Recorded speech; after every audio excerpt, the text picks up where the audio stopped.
O que é pensar o clima numa cidade como Rio de Janeiro, Rio 40 graus, e onde Alceu Valença, nordestino, meu conterrâneo, sou baiano, ele é pernambucano, cantou os seguintes versos, Tainá.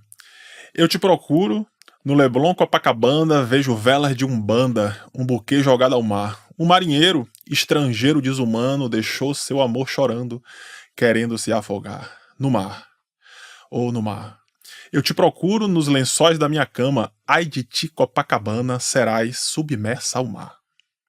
Pelo pecado de esconderes quem me ama, ai de ti, Copacabana, será duro teu penar. Vamos descobrir se dá tempo pro Rio de Janeiro pra gente que esses versos não se realizem.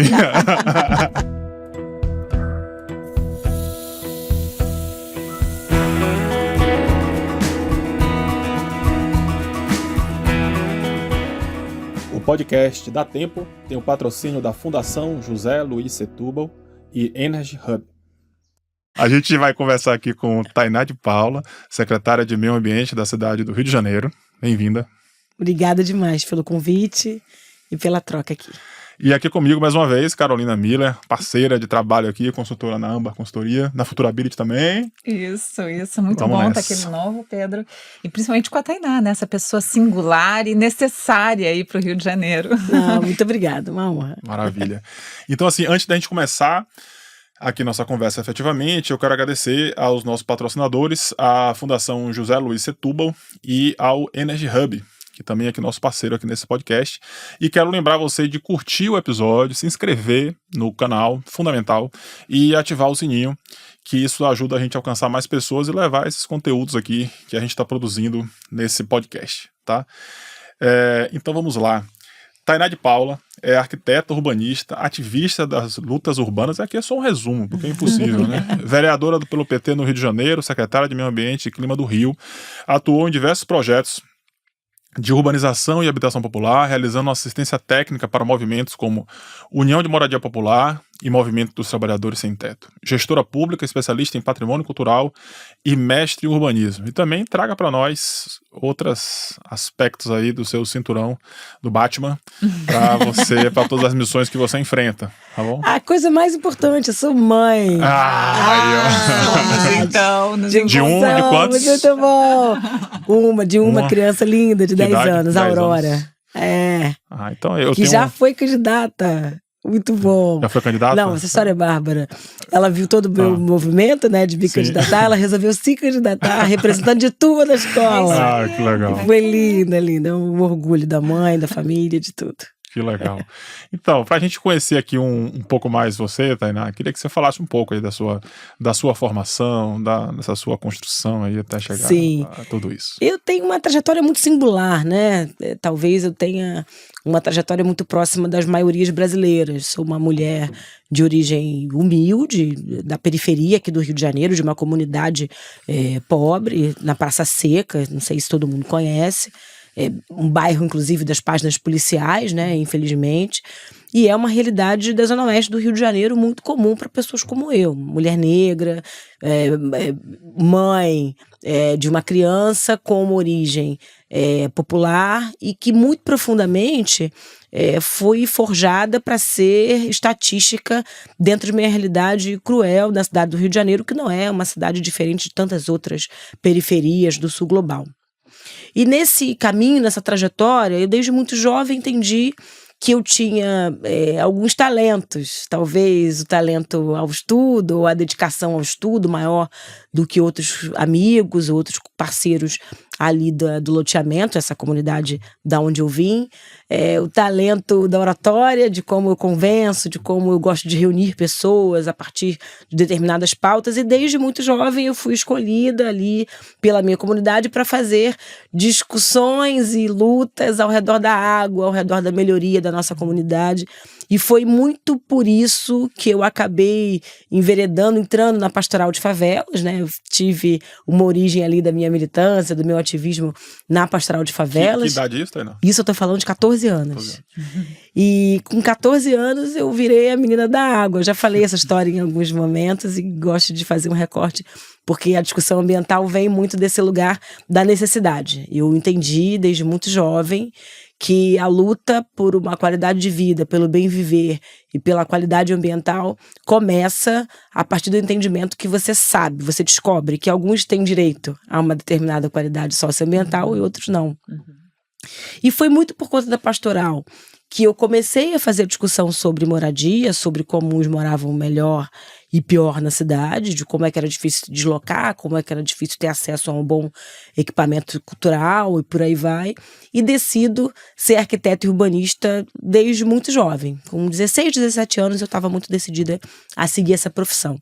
E eu tive a sorte, acho que também muita dedicação, de entender que eu construiria uma trajetória muito voltado para as favelas, para as periferias, e seria uma figura de referência, e acho que vim consolidando nos últimos, vou dar um spoiler aqui, todo mundo vai descobrir minha idade agora, tenho 20 anos já de profissão, e dentro desses 20 anos, né, mais de 20 anos até, eu tenho ali uma construção de referência nesse lugar, nesses territórios, e obviamente nessa luta que atravessa a minha formação, o meu exercício profissional, e encontra a Tainá que eu sou hoje.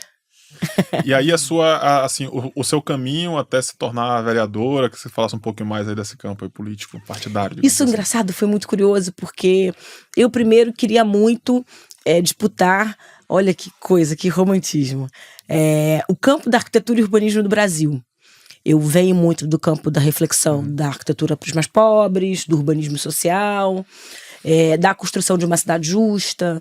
Então, eu fui me especializando em planejamento urbano, em gestão pública voltado para as áreas pobres. Sou oriunda, inclusive, da discussão da gestão pública, né? Sou concursada como arquiteta da Prefeitura de Nova Iguaçu e passei por diversas prefeituras como consultora, enfim, como especialista em gestão urbana, em gestão para o urbanismo brasileiro, e acabei me dedicando muito concretamente a formar novos arquitetos que dividissem comigo, que topassem comigo uma agenda pública do campo da arquitetura e urbanismo que, na minha opinião, na minha visão de mundo, precisa ser para todo mundo, independente da classe social que você tenha, independente do dinheiro que você tenha para pagar um arquiteto, né? Eu acredito que, assim como todos têm direito ao médico, todos deveriam ter direito a um arquiteto, a uma arquiteta. Acho que, inclusive, a arquitetura é debate para a saúde pública. Talvez se nós tivéssemos casas melhores, favelas melhores, nós não teríamos os índices de doença, os índices de adoecimento que a gente tem hoje no Brasil. Saneamento básico importa muito, qualidade da moradia importa muito. E por aí vai. Física e mentalmente. E nessa trajetória, eu fui me tornando candidata aos conselhos, ao meu conselho profissional, disputei meu sindicato, enfim, virei uma figura referência dentro da profissão. Talvez muita gente não me conheça, mas tenho certeza que arquitetos e arquitetas em algum momento passaram pela Tainá de Paula em algum texto, em algum projeto, em algum lugar de referência. E com todo esse histórico também, onde você vai, você meio que vai liderar a parada, né? Exatamente, tem um ativismo nato ali. Tem um ativismo ali, muito natural. E eu, obviamente, né, sempre fui muito alinhada com o campo progressista, desde muito jovem, sempre estive próximo ou filiada a partidos políticos, mas nunca me coloquei como um quadro de massa, né, como um quadro público. Sempre fui um quadro técnico ali, passando por gestões como a do deputado Lindbergh em Nova Iguaçu, como o nosso ministro hoje Haddad, mas antes prefeito Haddad, né, em São Paulo. Eu fui experienciando esse modo petista de governar, ou esse jeito progressista de governar as cidades, e acabei me especializando nessa praxis. Em 2016, eu conheço e encontro uma referência de todos nós, Marielle Franco. E naquele momento havia um grande desencanto na política brasileira. Na verdade, todos nós ficamos um pouco aposentados da política naquele contexto. Vou relembrar aqui para os nossos ouvintes e pessoas que estão visualizando aqui o nosso papo. A gente tinha passado por impeachment, a gente tinha passado pela Lava Jato, a gente tinha passado por toda a sorte de tragédias no campo político, independente de onde a gente esteja, né? Ou da direita, ou da esquerda, ou do centro. Todo mundo estava muito saco cheio e todo mundo falava muito em renovação da política. E eu acabei já sendo uma liderança, né, sendo uma figura de referência da discussão de cidade, sendo muito convocada a falar sobre como a gente dá mais protagonismo às mulheres na política. Eu me dediquei muito, advoguei muito para essa causa da renovação política, formei a Partida Feminista junto com Márcia Tiburi, até antes dos bastidores acabei de falar dela aqui, uma queridíssima amiga minha. Me dediquei à discussão da reforma política, que inclusive ainda é uma dedicação. Quero muito estimular cada vez mais a rediscussão no Brasil do nosso parlamento, de como é o nosso processo político. Eu defendo que a gente tenha cotas nos parlamentos para as mulheres, né? Assim como outras nações ou como outras sociedades têm. Acho que a gente precisa ter a rediscussão do voto distrital. As pessoas precisam estar mais próximas da política, né? Acho que a gente acaba nesse regime de 2 em 2 anos se distanciando do fazer político cotidiano. Isso é muito ruim para a democracia. As pessoas acabam não se responsabilizando, né? E eles são corruptos, eles estão errando, mas a gente acaba fazendo pouca política no nosso cotidiano. O que é ser cidadão? O que é ser cidadão, exatamente. Acho que a política do Brasil é reflexo da nossa ausência de cidadania e de participação. E naquele momento, eu decidi arregaçar as mangas e fazer um processo político. Eu fui muito próxima da coordenação da campanha da Marielle, conduzi alguns processos nesse sentido no Brasil, e não só Marielle, Áurea Carolina, Vilma Reis, uma série de figuras de referência no Brasil inteiro. Você cita Benedita da Silva, né? Benedita é uma grande referência, né, histórica para todas nós mulheres negras. E isso fez com que me desse um aceno de que, poxa, nós estamos conseguindo eleger mulheres finalmente, com essa luta que a gente havia travado na época da cota do fundo eleitoral do tempo de televisão. Eu quero falar sobre isso porque as pessoas acham que, poxa, por que será que nós estamos elegendo mais mulheres? Porque as mulheres agora estão na TV, elas têm mais recursos para as suas campanhas, isso impactou muito a cena da política brasileira. E eu tenho muito orgulho de ter participado disso, formulado isso, ter ido ao STF falar sobre isso, dar depoimentos e defender isso publicamente. E eu decido me candidatar em 2018. Passei esse processo todo da renovação, vivemos os escombros do Brasil, e olhei para os lados e percebi, poxa, eu me acho agora uma atriz política desse processo de renovação, de reconstrução da política brasileira. E acho que não estava errada. A gente faz uma entrada... Sua última votação, acho que disse que você não estava errada não, né? Esse sucesso fantástico. Acho que a gente tem acertado, né? Desde a minha primeira eleição pública, né, como candidata, eu performei, vamos falar essa palavra quase que do mercado, né? Tive uma performance muito boa, essa coisa do recurso que você tem em relação ao voto. Eu tive R$35 mil para fazer minha primeira campanha e tive quase 9 mil votos. Num segundo momento, eu duplico essa votação com 24.331 votos. E agora a gente faz praticamente 50 mil votos, né? Faltavam 14 votos para os 50 mil. Eu duplico a minha votação mais uma vez. Então, acho que é uma trajetória de consolidação dessa renovação da política brasileira. E aí, Tainá, a gente tem conversei num episódio anterior com a Melina Moni da Way Carbon, e ela falando de como que esse assunto em 10 anos se transformou, assim, cresceu muito, né? Muito. Assim, a preocupação em relação ao clima, né? E o que você pode falar? A gente tem hoje, aqui no Rio de Janeiro, né? Então a gente tem o Plano de Desenvolvimento Sustentável e Ação Climática da cidade do Rio, né? Um dos primeiros do Brasil. Então, é muito interessante, né, que as pessoas vão e conheçam, né? Então eu queria que você falasse um pouco da construção desse plano, o que é, quais são as principais diretrizes, estratégia, o que é que ele traz pra gente. Esse plano parte do pioneirismo do Rio de Janeiro. Acho que é uma cidade que acumulou muito na pauta ambiental e climática. Nós somos uma das primeiras cidades que se adequa ao Código Florestal. Nós somos uma das primeiras cidades que recebem e que, de fato, protagoniza um evento internacional sobre meio ambiente e clima, que foi a Eco 92, depois a Rio+20, enfim, o Rio...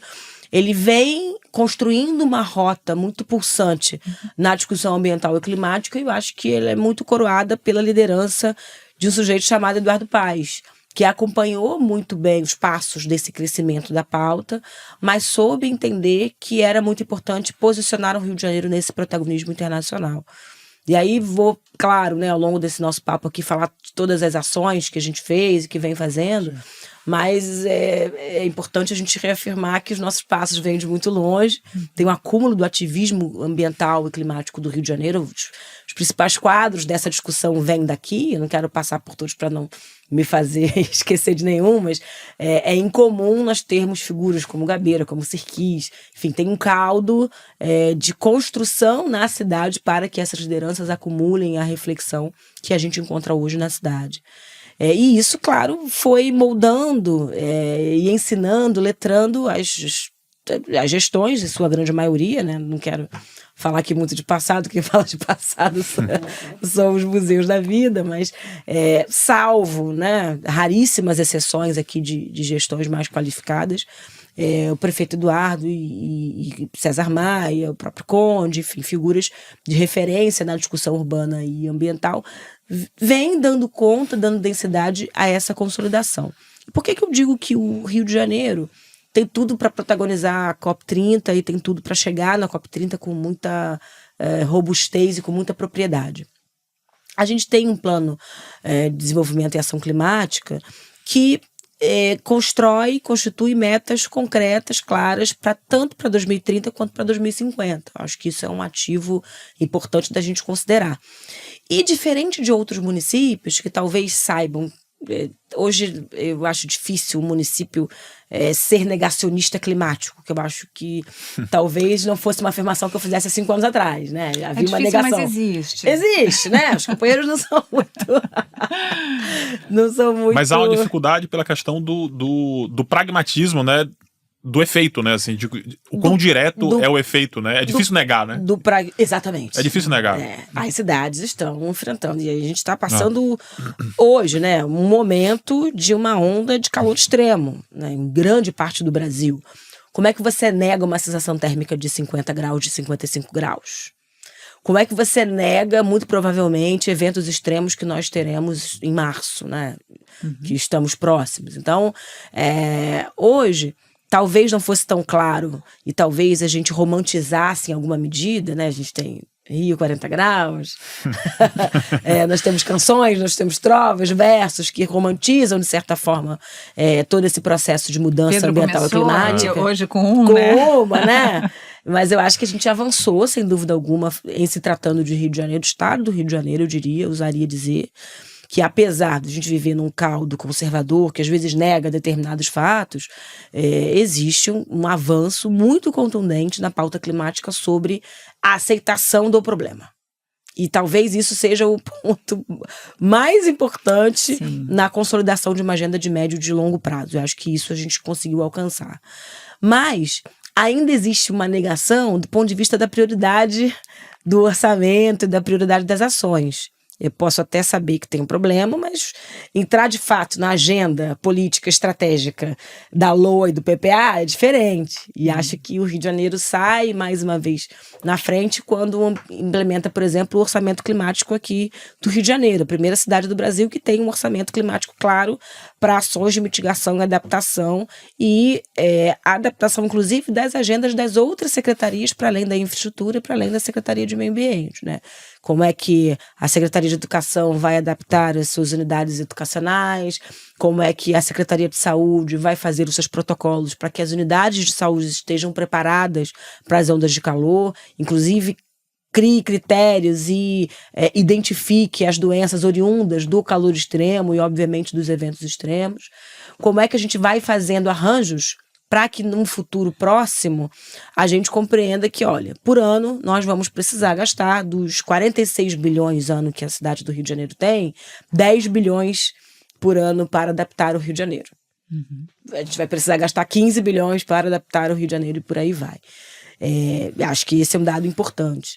A outra chave é como é que a gente, a partir dos corredores, né? Eu vi que a gente vai falar sobre isso e já quero antecipar essa discussão porque eu acho muito importante. A lógica dos corredores, ela estabelece critérios de ação e de desenvolvimento para a cidade. É claro que o Rio de Janeiro ele é muito consolidado do ponto de vista urbano, do ponto de vista de ocupação, de uso do solo e do seu desenvolvimento territorial. Mas a forma dessa ocupação, ela é contínua, ela é dinâmica. Se a gente estabelece nossa ação de prioridade nos corredores azuis, por exemplo, que vai versar sobre a recuperação dos corpos hídricos, da renaturalização dos nossos rios, de soluções baseadas na natureza nos próximos 30 anos, a gente consegue adequar uma agenda para que a gente, ano a ano, consiga recuperar um rio, uma lagoa, por aí vai. Explica pra gente um pouco como é que é assim, a lógica geral desses corredores, o que é que são, né? Assim, São eixos de recuperação e adaptação e ação climática. A gente tem 4 corredores construídos, pensados no Rio de Janeiro.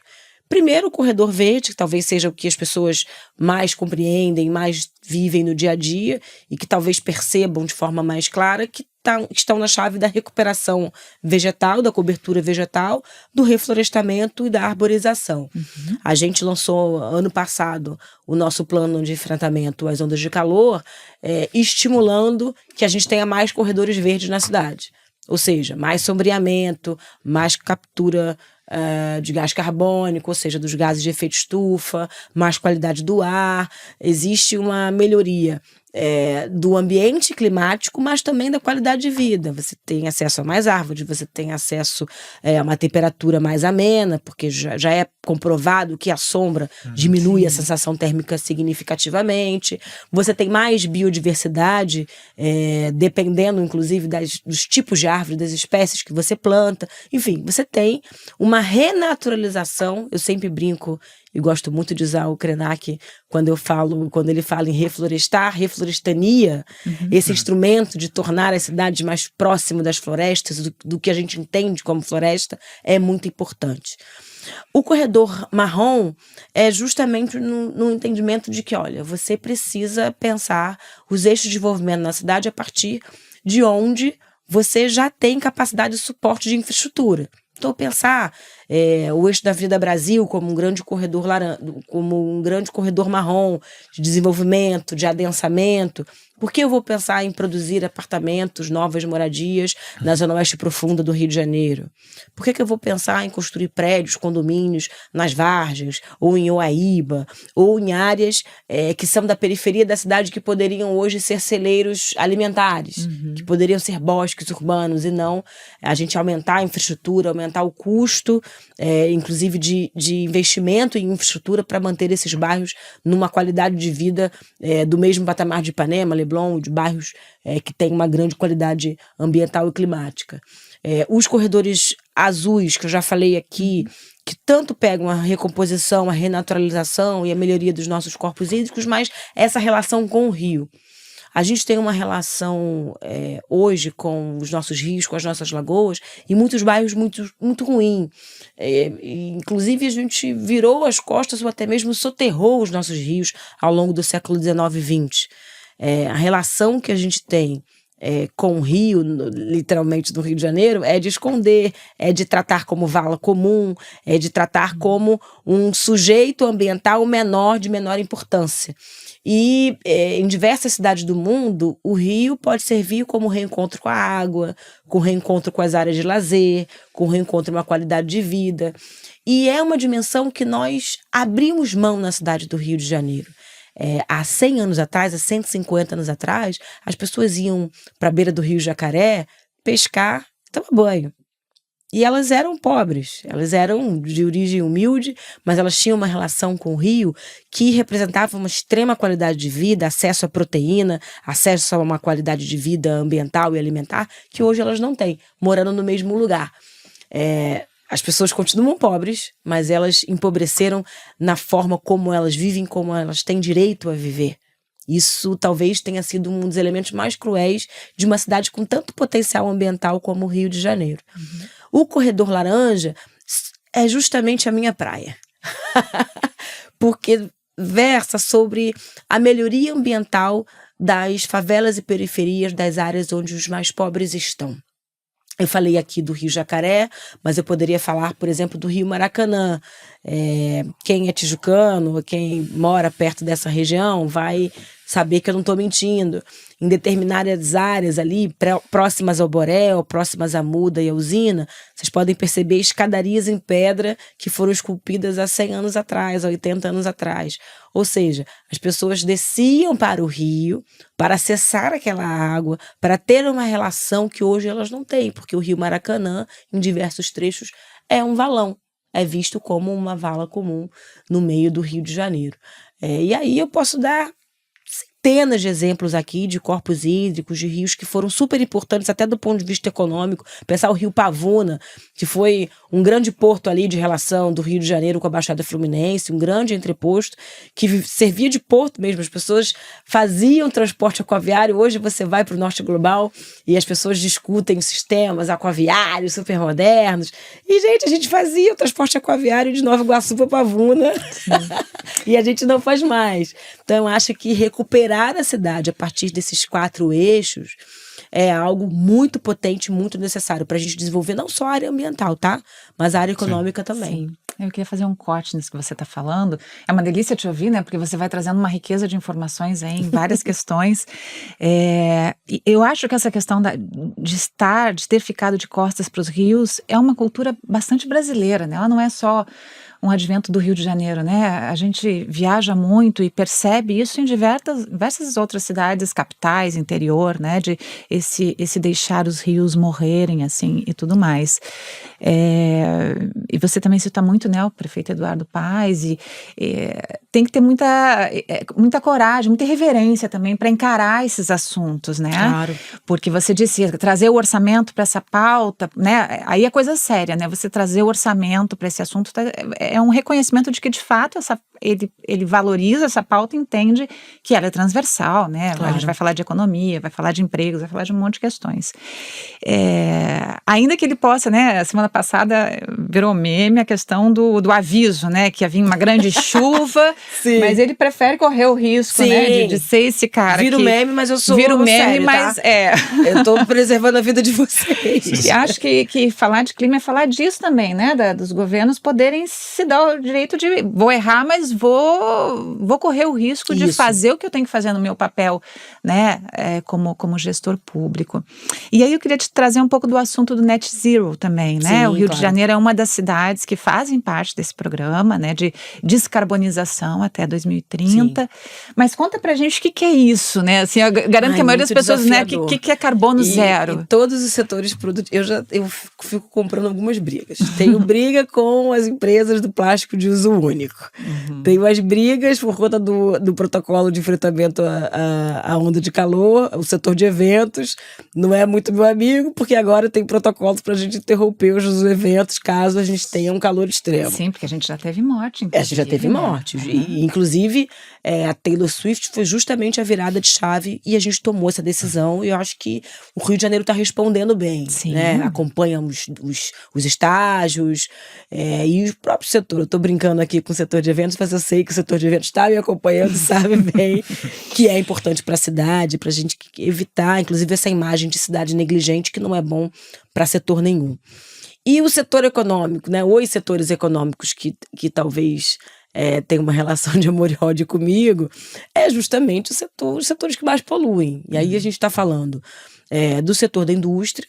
Eu acho que a gente tem aqui uma responsabilidade sobre o nosso setor. Tem uma alegoria, né? Uma fama do Rio de Janeiro não ter mais indústria. Isso é uma inverdade. Sim. Nós temos algumas fábricas, uma das maiores fábricas,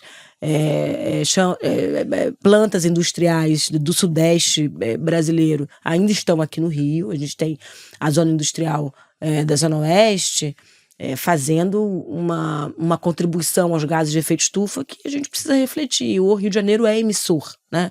Nós estamos ali no ranking das 10 cidades que mais emitem gases de efeito estufa do Brasil. E acho que estar no mesmo ranking das cidades do agronegócio, das cidades do garimpo, faz automaticamente com que o Rio de Janeiro reflita a nossa natureza ambiental, nosso considerando DNA. o nosso DNA e a nossa experiência. É claro que é algo que a gente precisa implementar um ritmo na transição energética que a gente precisa produzir internamente. É claro que a gente vai para a COP pedir dinheiro, pedir recursos para adaptar as nossas favelas, as nossas periferias, mas temos um dever de casa. E acho que o meu papel é muito sensibilizar essas empresas e entender que, olha, a gente está num período de sensibilização, mas o período da gente precisar, né, ter mais dureza, mais firmeza, para que a gente apresente os planos de adaptação, ele se faz urgente, se faz imperativo. Eu acho que o pós-COP30 precisa ser muito contundente nesse sentido, desse papel firme do Estado também, de, claro, educar e fazer a sensibilização, mas também permitir que as próprias empresas façam o seu papel de adaptação. E numa outra chave, eu tenho avançado muito nesse sentido com o prefeito Eduardo Paes, que é a adaptação do setor transporte. A gente já tem feito um trabalho de comprar os novos ônibus, todos com um filtro para os gases de efeito estufa. Eu acho que isso já é um golaço para a cidade do Rio de Janeiro. E agora o nosso grande desafio é a eletrificação e a utilização de biodiesel no sistema SPPO. A gente vive uma mudança grande no contrato do sistema dos ônibus do Rio de Janeiro, né? A gente tem os BRTs, que a gente tem 100% da frota com os ônibus já com filtro, e a gente não tem essa realidade nos ônibus convencionais da cidade. Então a gente vive um momento de migração do contrato, né? Eu acho que talvez seja um dos principais gargalos hoje do Rio de Janeiro é o transporte público. Não é possível a gente passar sem nos dedicarmos à reflexão do nosso transporte no Rio de Janeiro, mas já pensando no que a gente vai fazer em 2026, né? Eu acho que a mudança de governo, de gestão, de visão de mundo, né? De para onde o Estado no Rio de Janeiro vai, nos coloca o desafio de pensar o trem, que tem a sua ampla maioria de malha, né, ferroviária no município do Rio de Janeiro, e a gente pensar no metrô, de como é que a gente pensa uma ampliação dessas linhas, né? Como é que a gente massifica a presença do metrô, que já é um meio de transporte com energia limpa, minimamente acessível, para que, de fato, a gente tenha um transporte de massa com energia limpa, viável, que seja mais racional do ponto de vista ambiental e climático para a cidade. Tainá, o que você pode falar para a gente? Assim, tem um tipo de risco, né, de impacto extremamente negativo que as cidades estão sujeitas, né, e o Rio, pela sua formação, pela questão das favelas, né, dos morros e dessa vulnerabilidade, desse risco dessas habitações, né, o que é que está sendo feito, como é que isso é pensado, como é que se transforma como é que se melhora essa realidade aí de maneira pragmática? Hoje, digo para você que a gente conseguiu reequilibrar o gasto público anual em contenção de encostas e proteção das encostas no Rio de Janeiro. Isso não era uma realidade quando o governo iniciou em 2021. A gente tinha, inclusive, uma dificuldade do governo anterior. Falei que eu não gosto de falar de passado, mas vou ser obrigada a falar nesse tema. O prefeito Crivella teve muita dificuldade de executar o recurso da GeoRio, da Defesa Civil, no monitoramento, na sinalização, né, o aviso, né, que a gente brincou aqui, que é muito fundamental, ficou desativado praticamente durante 4 anos na cidade, e claro, a priorização da construção de encostas, de gabiões, enfim, de estruturas de geotecnia para conter as encostas e evitar os deslizamentos e as mortes, os óbitos nessas áreas mais frágeis da cidade. E isso a gente conseguiu retomar. Mas, de qualquer maneira, existe um lugar mais sensível, que é o reposicionamento, a realocação de áreas de risco na cidade. A gente precisa ter cada vez mais investimento em outras formas de morar, que não nas áreas de encosta, que não nas áreas... até porque, à medida que os eventos extremos aumentam, e eu não gosto de ter uma fala Al Gore, né, mais fatalista e mais na chave do cenário pior, né, do cenário 3, Sim. Mas é preciso que a gente faça essa discussão. Eu tenho para mim, já vista todos os dados do século XX, todos os dados que a gente já tem do século XXI, que os eventos extremos não vão chegar num ponto de retorno de maneira próxima. Sim. Pelo contrário, nós temos um aumento progressivo das tais chuvas de 50 anos, que não acontecem mais de 50 e 50 anos, né? Eu fiz uma faculdade de arquitetura e urbanismo que a gente estudava as chuvas de 20 anos, as chuvas de 30 anos, as chuvas de 50 anos. Agora as chuvas de 50 anos acontecem de 2 em 2 anos.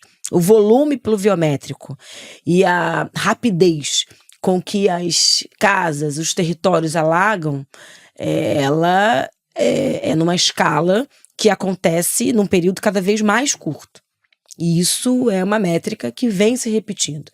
E isso faz com que as nossas obras de engenharia... Essa é uma informação que muda toda tudo. A lógica. Inclusive o nosso ensino de engenharia, a nossa forma de realizar obras, a forma como a gente calcula, inclusive, a duração das nossas obras de engenharia. O que aconteceu no Rio Grande do Sul, né, pegando aí o gancho poxa, as cidades não estão adaptadas, cidades com... Vamos falar de Porto Alegre. Uma cidade de 50 anos, né? Exatamente.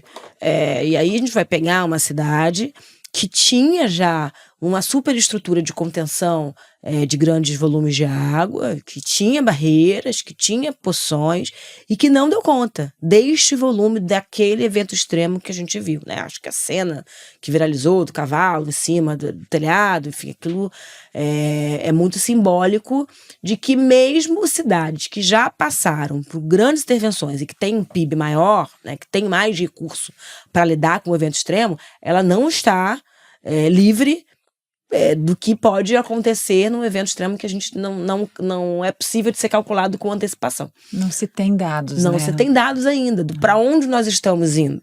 E aí, tendo em vista que não é só dos alagamentos que a gente está falando, das grandes chuvas. No que nós vimos, por exemplo, em Los Angeles, né, as queimadas, o que nós vimos no Cerrado, das queimadas que tomaram o Brasil, a região central, durante 2, 3 meses, em algum momento patrocinado por determinados setores, em outro momento de forma natural, enfim, um combo hostil ali à proteção do Cerrado, faz com que a gente acenda um alerta de que estes eventos ficarão cada vez mais comuns. E isso nos estabelece um desafio que é, mudar a cultura da engenharia de resiliência no Brasil. Como é que a gente tem cada vez mais soluções baseadas na natureza associadas a soluções de engenharia. Isso é muito fundamental. A gente tem que ter poção e a gente tem que ter piscinas de retenção, mas a gente também tem que ter wetlands, a gente também tem que ter lagos artificiais, a gente também tem que ter pequenas barragens e, obviamente, territórios cada vez mais preparados para isso. Isso significa dinheiro. As cidades precisam ter recursos e fundos próprios para adaptação climática. E é algo que os municípios ainda teimam em não discutir. Porque a agenda de construção das cidades brasileiras ainda está muito amarrada à agenda estratégica da política. De 4 em 4 anos, a estratégia muda porque, de repente, o político pode mudar. A gente falava sobre isso no primeiro episódio, né? Sobre financiamento disso e como as cidades se organizam e as possibilidades que têm. Mas vamos para um assunto um pouco mais ameno, então, agora. Você fala muito também da questão do urbanismo e do ambiental para a qualidade de vida, né? Sim. Que você se preocupa muito com a qualidade de vida.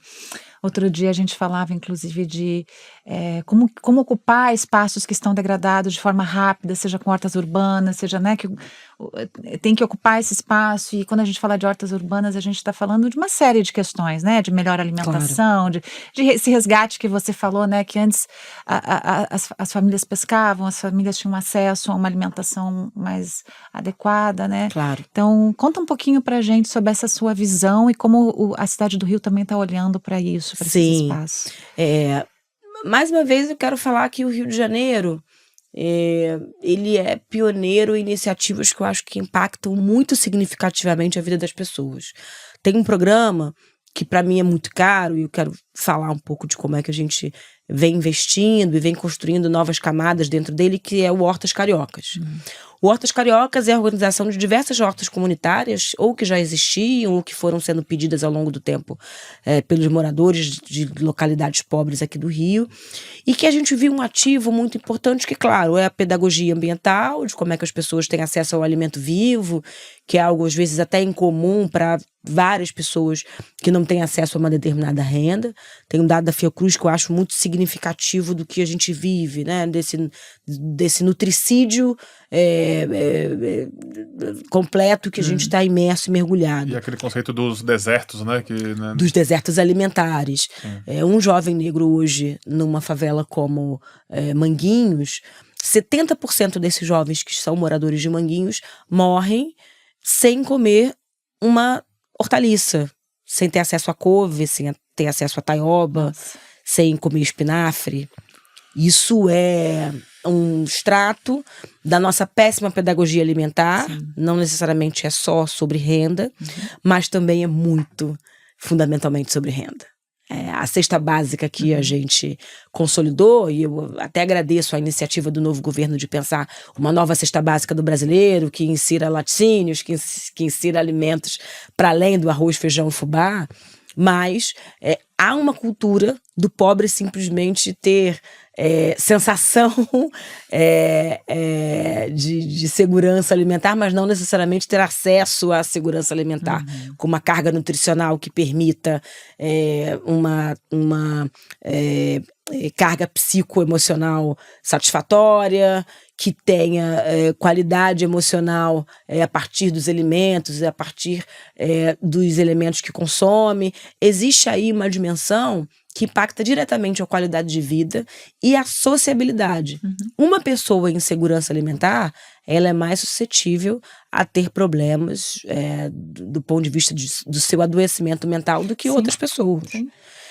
Uma pessoa que tem algum nível de insegurança alimentar tem mais vulnerabilidade e possibilidade de ter raquitismo, de ter diarreia, de ter diversas doenças oriundas do seu processo de ausência de carga nutricional alimentar. Vai impactar na saúde pública, né? E isso impacta diretamente a forma como empregos, o sistema SUS é pressionado, o acesso à escolarização, às vezes o desencanto e o processo de desescolarização que os nossos jovens passam, também passa pela falta de vitamina D e E que eles acessam. Exatamente. Também passa pela ausência de ferro que eles consomem.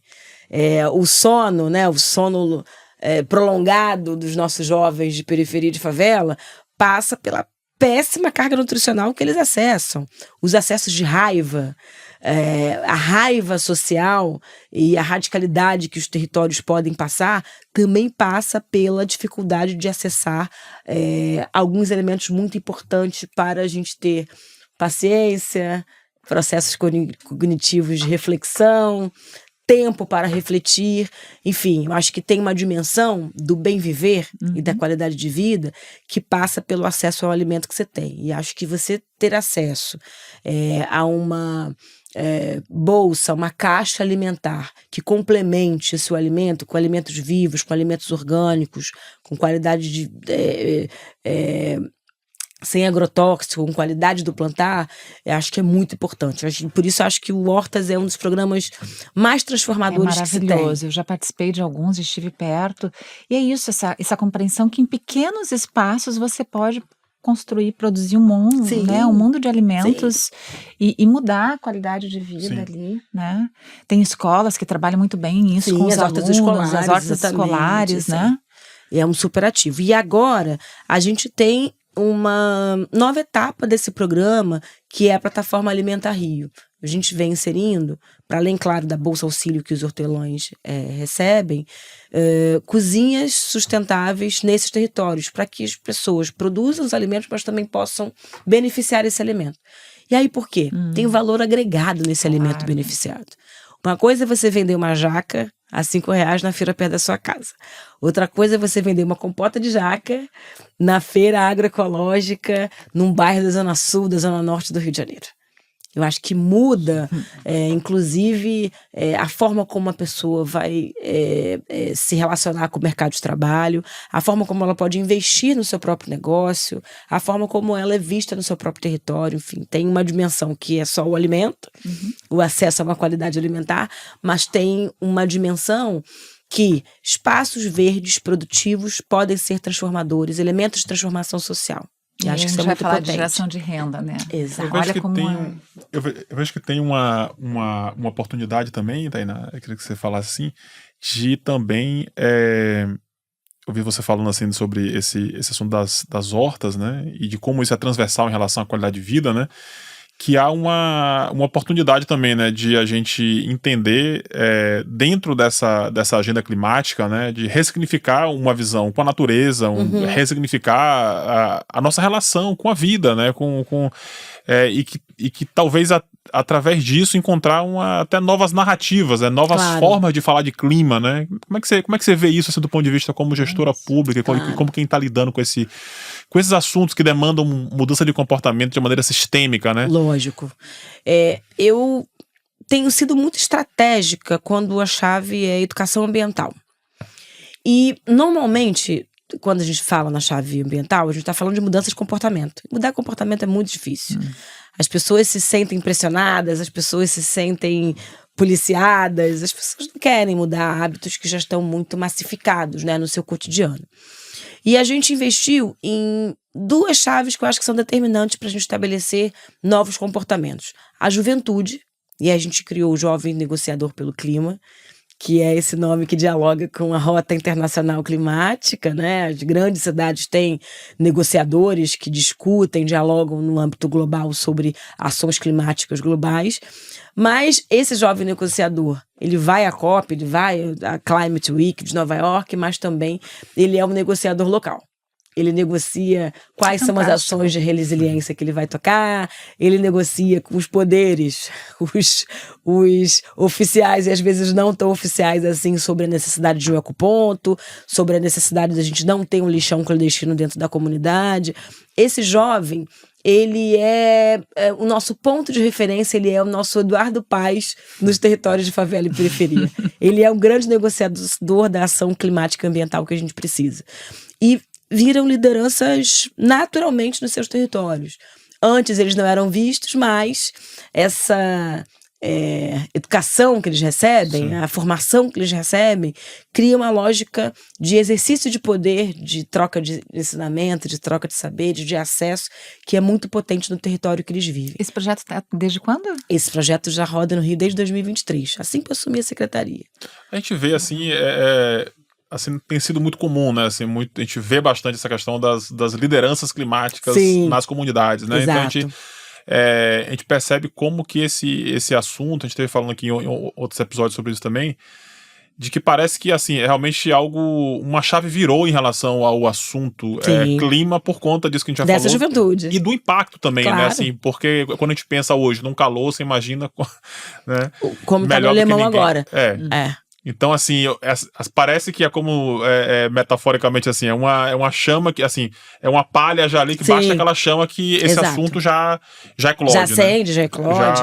E os jovens têm algum ativo que eu queria muito ter, que eu não tenho, por isso que eles estão perto de mim. Eu sempre estou muito cercada de jovens, porque eu acho que eles trazem uma menor carga de preconceito nas suas formulações. Eles não têm medo de apostar nas novidades. Eles não têm medo de apostar nos novos temas. E a mudança de cultura não é tão difícil, E a mudança de cultura não é tão difícil. E eles têm uma disposição que nós não temos de negociar, literalmente, de convencer. Quem acompanha o TikTok de qualquer jovem sabe que desde a dancinha até uma nova gíria, uma nova música, eles são muito antenados, eles estão dispostos a lidar com o novo. Parece que menos importa pra ele também, assim, o posicionamento ideológico. Não. Ele quer conversar o assunto, ele quer resolver o escopo. Querem resolver o corre. E isso é muito importante, isso é muito potente. Dentro desse assunto também, queria te perguntar, voltando um pouquinho aí às COPs, né? A gente já tá aqui há quase, já um tempinho falando, daqui a pouco a gente segue aí pros finalmente, né? Tá passando super rápido. Sobre as COPs, e aí já emendando com o COP30 também, que você falou sobre o orçamento climático das cidades. Sim. E que as cidades estão alguma resistência. Estão devendo, né, disso, nesse tema. Mas também parece que a COP também deve, assim, digamos assim, a governança Claro! deve enxergar mais as cidades para ter uma governança que possa incluir as vozes da cidade. A gente tem a questão aí dos Estados Unidos também do peso desse, né, de um presidente negacionista nos Estados Unidos, né, decidido Sim. a negar essa pauta. a negar a pauta, né, claramente, explicitamente. Como é que você vê aí Essa isso? Como é disputa que... dos copos de plástico, uma loucura. Copo de papel. Então, como é que é esse cenário aí da inserção das cidades nessa governança global? Como é que é essa luta aí? O que é que a gente pode fazer? Muito espinhoso, porque a gente vive 3 escalas aqui que eu acho que são determinantes para o nosso insucesso se a gente não se arranjar e a gente não for mais assertivo na forma como a gente vai querer incidir nessa COP.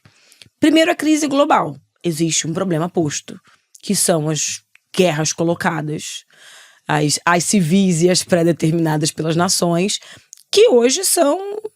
Claro, existe o drama social e o drama humanitário que se estabelece a partir das guerras, mas tem um boom de emissões por conta das crises de guerra. Uhum. E a gente está falando da indústria bélica, a gente está falando da indústria bélico-armamentista e da indústria petroquímica. Sim. Que se retroalimenta com essas crises. Que é alvo, né? Que é objetivo, é causa e alimento, e né? alimento, né? Olha, vamos resolver, mas tô perdendo muito porque eu estou vendendo aqui o meu combustível para a faixa de Gaza. Então, existe uma leviandade muito grande nessa agenda e talvez o Brasil seja tão importante porque a gente está saindo de sucessivas COPs em países conservadores e que fazem greenwash, né? Vamos falar aqui o bom português, não inglês, mas assim, traduzindo, nós estamos aqui enxugando gelo e fingindo que nós estamos fazendo ação climática e limpando a barra de vocês, que são países e nações conservadoras, dependentes e financiadoras do mercado internacional do petróleo. Então a gente sai do Egito, a gente sai de Baku e a gente sai... a gente vem para o Brasil com uma bagagem, com um passivo muito grande das 3 últimas COPs que a gente passou. O Azerbaijão, o Egito e os Emirados Árabes, né, Dubai, fazem um cenário onde nós limpamos a imagem com uma conferência internacional de clima, mas não quisemos posicionar a ação de mitigação, de carbono zero e de adaptação que a gente precisa construir globalmente. Isso é ponto 1.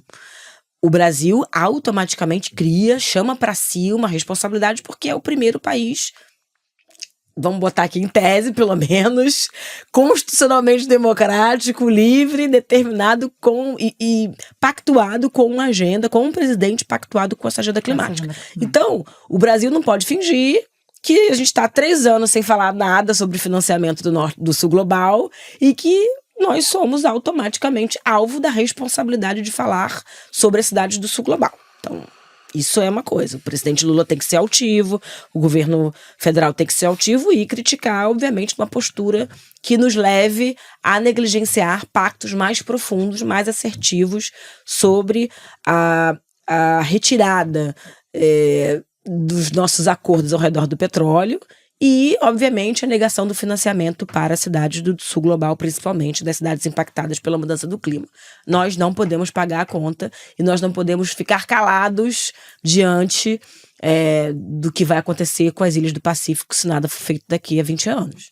Nós não podemos ficar calados do que acontece no Líbano e em Gaza esse ano. Então, estamos num lugar muito sensível e muito poderoso ao mesmo tempo, né? O presidente Lula pode simplesmente entrar para a lata de lixo da história ou ser o próximo comissário da ONU se ele for bem nessa COP. Eu acho que versa sobre isso. O tamanho da atuação do Brasil vai falar se, de fato, a gente está chamando para nós a vera responsabilidade sobre a mudança do clima global ou se a gente só está querendo falar para inglês ver, para o norte global ver e ficar bem na foto, com alguns indígenas, com alguns pretos e pretas, aos quais eu me junto para fingir uma transformação que não virá, né? Acho que tem uma clareza muito grande do problema que a gente tem.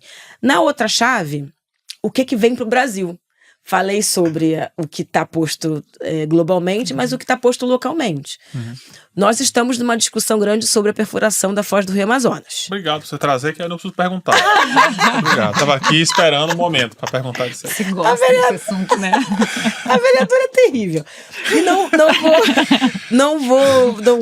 adoro temas polêmicos, porque eu acho também que a gente avança nessas discussões. Não dá para fingir que os assuntos não existem.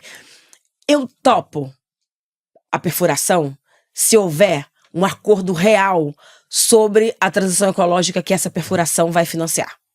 Eu não topo a perfuração se não vier R$1 para a adaptação que a gente precisa fazer. Fim da discussão.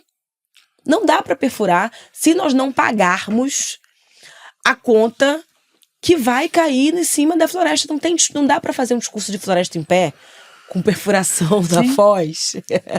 E aí não dá pra gente bancar uma perfuração da foz sem construir. E acho muito possível a gente voltar a discutir que os recursos do pré-sal, os recursos da Petrobras precisam pagar a habitação do Brasil. E eu afirmo aqui, presidente Lula, você me perdoa, mas eu preciso falar para o senhor isso e para os nossos ministros.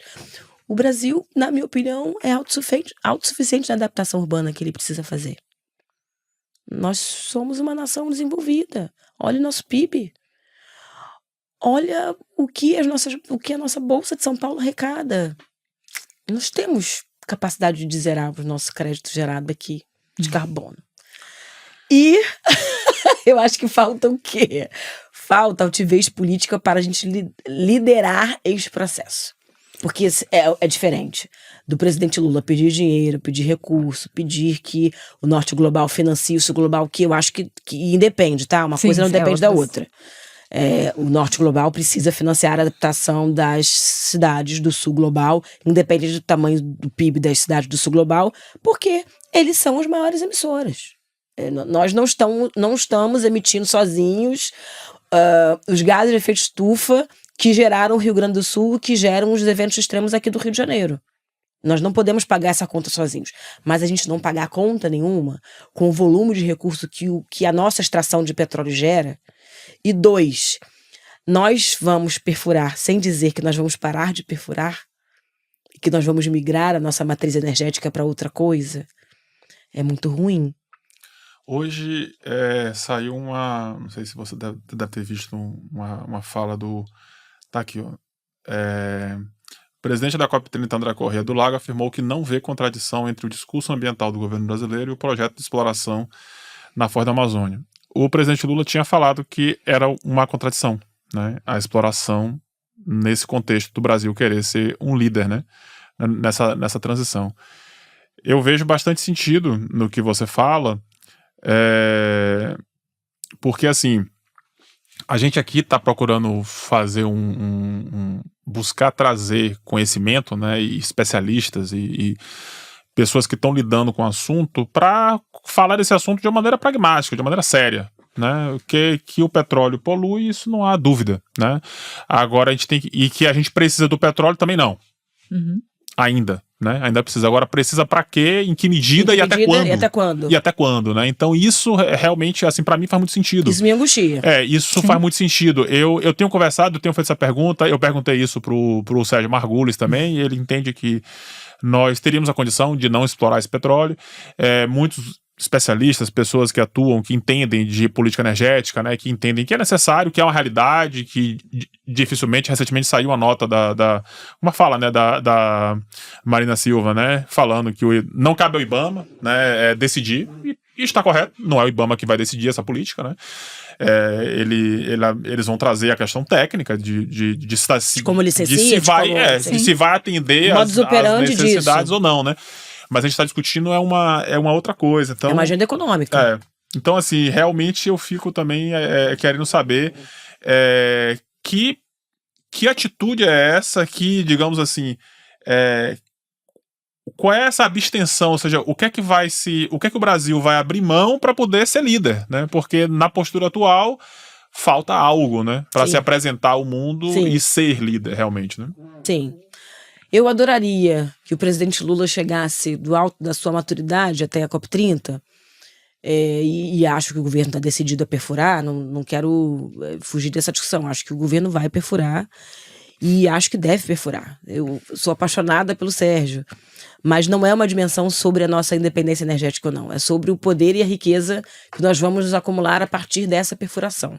É uma discussão econômica, muito mais do que a matriz energética que nós precisamos nesse momento. Nós podemos ter uma autossuficiência, que eu nem acho, por conta dos eventos extremos, a nossa matriz é basicamente ali calcada, fincada nas grandes hidrelétricas e, na minha opinião, tem uma próxima crise hídrica se avizinhando, que essa segurança nas hidrelétricas que nós temos hoje não vai nos conferir essa energia limpa que nós estamos acessando hoje, tá? Eu acho que tem uma profunda discussão aí que eu acho que os técnicos na engenharia ambiental precisam nos municiar.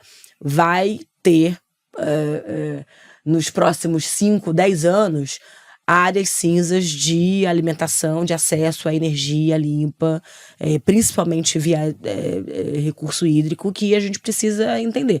As grandes secas e as queimadas que nós vivemos no último ano são um alerta muito robusto em relação a isso. Também não acho que o caminho para a energia nuclear nos resolve. Ela pode trazer outros problemas. Acho que a gente está lidando mal com os pátios eólicos. Não estamos entendendo o impacto ambiental que a gente pode gerar também a partir dos parques eólicos. Será que a gente não faz um processo China de entender como é que a gente lida melhor com os painéis solares? Como é que a gente também cria tecnologia nossa, não tão poluidora como os painéis solares chineses? Não são soluções fáceis. Eu estou colocando aqui vários elementos que não tem uma solução fácil e única sobre a perfuração ou não. Eu acho que a gente precisa perfurar. Eu acho que tem um ativo econômico importante para a gente municiar, exportar e, obviamente, construir um processo de riqueza robusto a partir disso. Mas a ausência de discussão de transição e de mitigação do problema e investimento no Brasil, eu acho que esse é o nosso pior problema. Não dá para chegar na COP30 sem dizer o tamanho de investimento que a gente vai deixar na floresta. A gente vai fazer uma COP em Belém. E a floresta não está de pé, ela inclusive está morrendo de fome. Não é nem sobre a biodiversidade, é sobre a vida das pessoas, a vida dos indígenas. Os nossos indígenas estão morrendo de malária. Então, da onde a gente vai tirar o dinheiro para resolver essa problemática desta floresta real, que não é romantizada, que não é a que a gente ideologizou para a construção do Código Florestal? A gente não tem dinheiro para isso hoje. E nem está peitando os setores produtivos, os setores econômicos para financiar. Então, acho que o nosso primeiro momento de enfrentamento seria a gente ir para cima da própria Petrobras. Já seria um golaço. Bom, né? Pois é. A gente está já aqui chegando até o nosso final. Quer fazer mais alguma pergunta? Ou...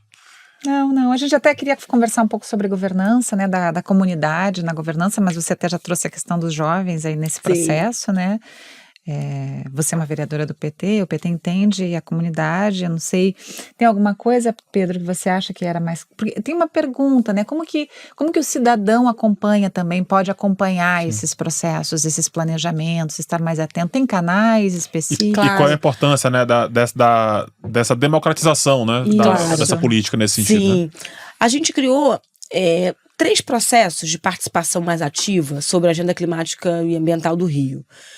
A gente falou dos Jovens Negociadores pelo Clima, que tem uma discussão global e local, que é interessante, mas tem uma atuação de educação ambiental a partir de mulheres, líderes comunitárias, que é uma ação estritamente local, que são as Guardiãs das Matas, que vamos dizer assim, a nossa agente comunitária de saúde, só que uma agente comunitária ambiental, que faz um trabalho de porta a porta, entendendo quem tem doença de veiculação hídrica, quem tem problemas com os lixões clandestinos nas favelas, se todo mundo está fazendo coleta seletiva do seu óleo de cozinha. Inclusive, tem uma política de monetização desse óleo de cozinha já consolidado no Rio de Janeiro. A mulherada recolhe isso, a gente transforma em sabão e elas vendem esse sabão que a gente fabrica. Enfim, tem toda uma engenharia de educação comunitária, participação social comunitária a partir das Guardiãs das Matas.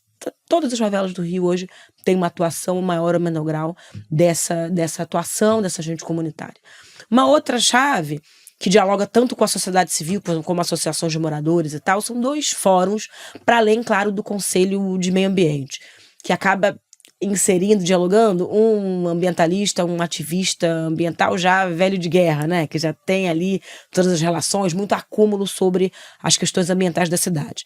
A gente criou o Fórum de Governança Climática. Quem quer discutir a sua entidade, a sua empresa, que emite muito, também são muito bem-vindos, ou que tem ações de adaptação, associação de moradores que quer falar sobre resíduos sólidos. A gente tem um fórum de governança climática que atende ao público, você não precisa necessariamente ser conselheiro para poder participar, e já está em curso na cidade. E um terceiro, que é a minha menina dos olhos, é o Conselho Popular de Meio Ambiente das Favelas das Periferias. Você não precisa ter CNPJ, você não precisa ter comprovação da sua expertise ambiental. Você, que é um representante, líder comunitário, que quer participar, entender mais do debate ambiental da cidade, entender quais são os programas e atuações que a Secretaria pode estabelecer, pode participar mensalmente das reuniões desse conselhão de participação popular e super inclusiva aqui que a gente tem. Que bom. Maravilha. Tainá, muito obrigado pelo seu tempo, pela conversa. Foi muito bom. Obrigada demais pelo papo. Carol, obrigado mais uma vez. Estamos aí. É isso. A mudança estamos começa aqui. agora. Rumo a COP30. E estamos acreditando que dá tempo. Dá tempo. O podcast Dá Tempo tem o patrocínio da Fundação José Luiz Setúbal e Energy Hub.